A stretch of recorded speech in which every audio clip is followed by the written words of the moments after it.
kutoka zamani watu walikuwa nasameana, hata sasa watu wafaa wasemeane, wapeane heshima. Na kama Yesu Kristo mwenyewe alipokewa na wakati wa mwisho na akawa watu walihudhuria na wakamshindikisha, wakati ule ilikuwa mambo yake haiendi vizuri, lakini hakuwa na shinda mtu yoyote.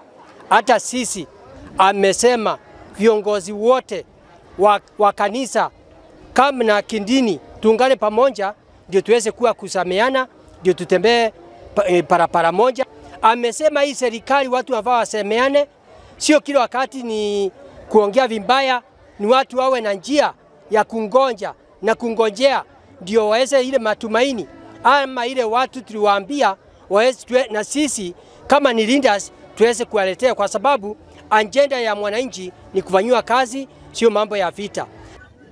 Kupata uongozi ni jambo la busara, na wale ambao ni wa viongozi wetu kutoka mashinani mpaka viongozi wa nchi yetu ya Kenya hata beyond, tukaona ni vizuri tuwe tunaheshimiana, kuheshimu sana.